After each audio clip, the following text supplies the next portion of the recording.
कृष्ण भगवान की कौन सी लीला या कथा आपको बहुत अच्छी लगती है? मुझे भगवान कृष्ण की ऐसे तो सारी कथाएं ही, आप मतलब मैं भागवत कथा करती हूँ ना तो ऐसे आनंद रस में आप डूब जाते हैं। पर उसमें भी एक प्रसंग बहुत अद्भुत आता है जिसमें एक राक्षस है वत्रासुर। वत्रासुर ने भगवान की स्तुति की है।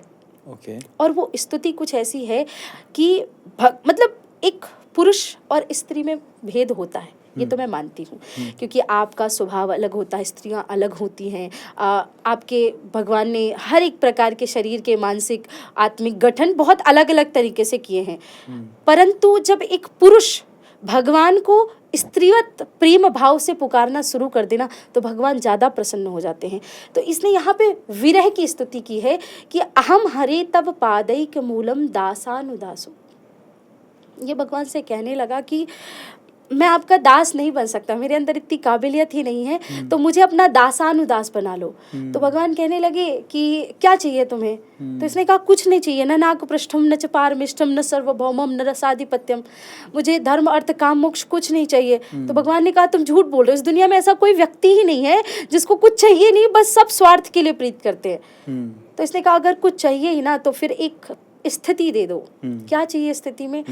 तो उन्होंने कहा कि अजात पक्षः इव मातरम खगा। जैसे वन में गया, इमेजिनेशन है ये उसकी, कि जैसे वन में गया हुआ कोई पक्षी है और बच्चा को एक घोंसले में उसने छोड़ दिया है।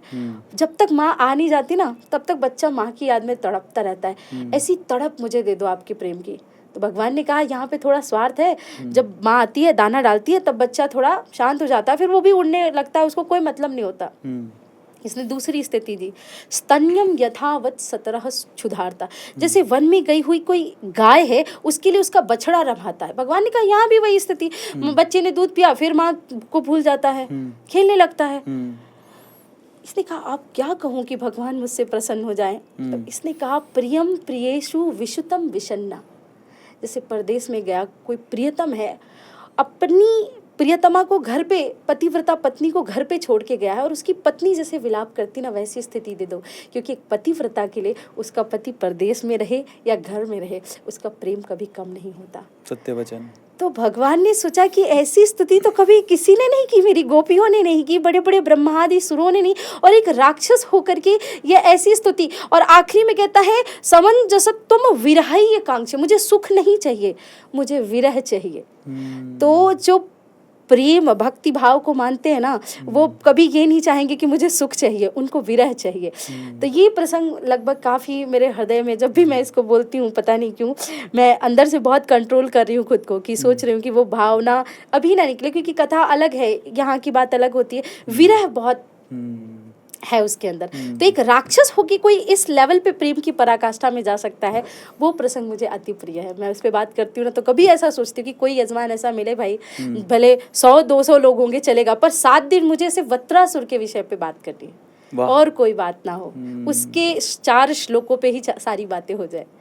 तो ये प्रसंग मुझे काफी, ये बिल्कुल सही है। स्त्री मनोवृत्ति अगर हो तो कृष्ण भगवान जल्दी प्रसन्न होते हैं। और उसका एक उदाहरण एक और है, हम भी आपको थोड़ा सा दे देते हैं। बिल्कुल बिल्कुल बिल्कुल। तो विचार आया ही, तो एक बार कोई संत महात्मा थे, वो भी कृष्ण जी को बहुत मानते थे, तो वृंदावन गए और तब मीरा जी वहाँ पर थी। मीराबाई आपको पता ही है कि कृष्ण भगवान से बहुत ज़्यादा उनको था।